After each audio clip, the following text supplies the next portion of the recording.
नमस्कार। सबसे पहले मैं आप सबको अपने बारे में बताना चाहती हूँ। मेरा नाम है रिया दीप्सी मौर्य और जैसा कि मेरा इंट्रोडक्शन हो चुका है, मैं फिल्म इंडस्ट्री से बिलोंग करती हूँ।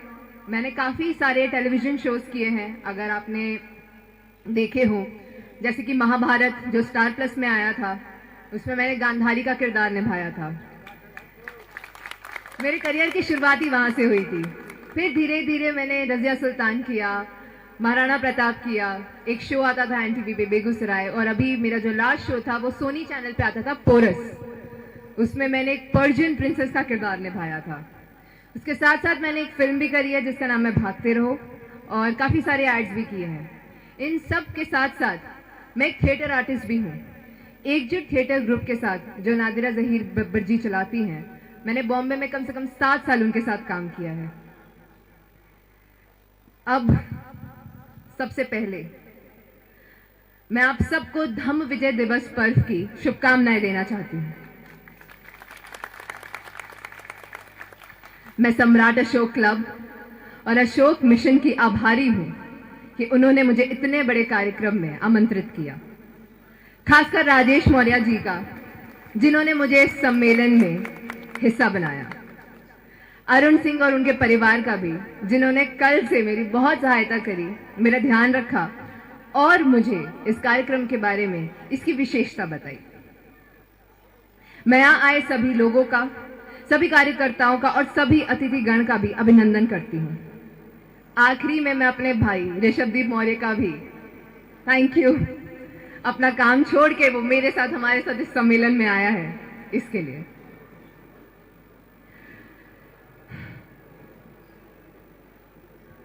डॉक्टर सच्चिदानंद जी, इनकी एक बात थी जो मैंने किसी इवेंट पे सुनी थी, वो मैं यहाँ एक बार फिर से बोलना चाहूंगी।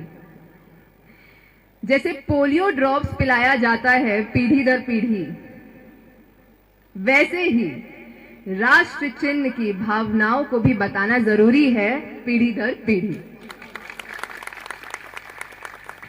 आपने बिल्कुल सही कहा था। हम ये तो जानते हैं कि हमें राष्ट्र चिन्ह का सम्मान करना चाहिए, लेकिन उसकी हिस्ट्री, उसकी कहानी की गहराई हम नहीं जानते। इसीलिए ऐसे कार्यक्रम आज की पीढ़ी को देखना चाहिए, ऐसे कार्यक्रम होने चाहिए और उसमें आज की पीढ़ी को हिस्सा लेना चाहिए और इस बारे में बातें करनी चाहिए, ताकि हमें अपनी हिस्ट्री, हमें अपने बैकग्राउंड के बारे में पता चले। मैं एक अच्छी बात भी बताना चाहूंगी। भले ही आज की पीढ़ी कुछ चीजों में चूक जाती है, मैं भी कभी कभी चूक जाती हूं, लेकिन आज ही की पीढ़ी है जो अपनी बात रखना जानती है, जो अपनी बात कहना जानती है। आज सोशल मीडिया की वजह से सारे माध्यम, इतने सारे माध्यम बन चुके हैं, जिसका लाभ सिर्फ आज की पीढ़ी को नहीं बल्कि हर पीढ़ी को उठाना चाहिए।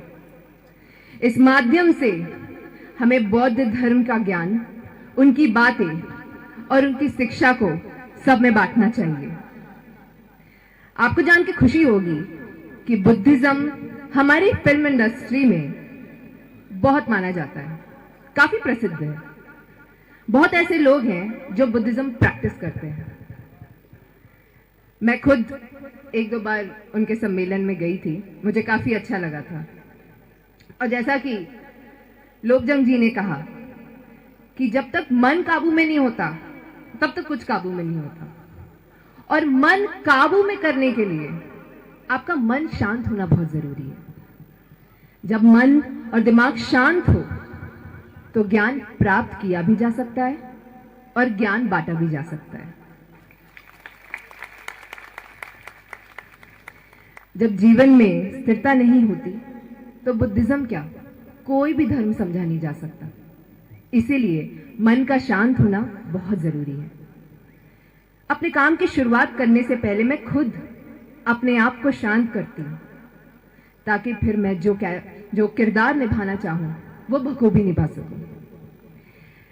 इसी तरह असल जीवन में भी हमें अपने मन को शांत करना बहुत जरूरी है, ताकि हम अपने किरदार को अच्छे से निभा सकें। उसी तरह वैसे असल जीवन में अपने किरदार को निभाने के लिए हमें शांत रहने के साथ साथ ज्ञान की भी जरूरत है।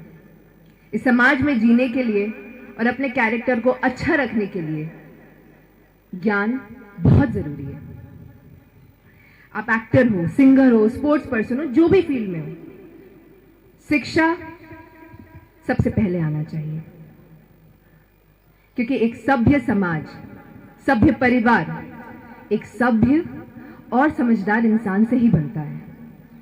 शिक्षा केवल आज की दुनिया में काम करने के लिए जरूरी नहीं है, बल्कि आज के जीवन में जीने के लिए, इस समाज में रहने के लिए भी बहुत जरूरी है। आज की पीढ़ी अगर समझदार लोगों से बढ़ेगी, तभी तो हम अपने आने वाली पीढ़ी को अच्छी जिंदगी और अच्छी शिक्षा दे पाएंगे। शिक्षा से हम इस दुनिया के भेदभाव को खत्म कर सकते हैं, ताकि आने वाली पीढ़ी संगठित होकर केवल अपने लिए नहीं, बल्कि इस दुनिया, इस सोसाइटी के लिए कुछ कर सके, उसके विकास के लिए कुछ कर सके। एक कलाकार होने के नाते मैं आप सबको एक बात बताना चाहूंगी। मैं बहुत गर्व महसूस करती हूं, क्योंकि एक कलाकार होने के नाते मैं इस दुनिया के हर इंसान को समझने की कोशिश करती हूं, उन्हें महसूस करने की, उनके भावनाओं को महसूस करने की कोशिश करती हूं, उनके हालात या उनके सिचुएशन को जज नहीं करती। सोचिए, अगर हर इंसान दूसरे इंसान के लिए ऐसे ही महसूस करने लगे तो ये देश कितना आगे बढ़ जाएगा। अगर हम दूसरे इंसान के भावनाओं को समझने लगे और उनकी मदद करें, चाहे वो मानसिक रूप से हो या आर्थिक स्थिति से हो, तो ये देश बहुत तरक्की करेगा। मैं बस आप सबसे यही कहना चाहूंगी, ये निवेदन करती हूं कि आप सब एक दूसरे के सहायक बने, इस समाज के हर धर्म, हर रूल्स को समझने की कोशिश करें और प्यार से हर तकलीफ, हर बैर को सुलझाने की कोशिश करें। यही बुद्ध भी कहते थे और यही सम्राट अशोक भी कहते थे। धन्यवाद।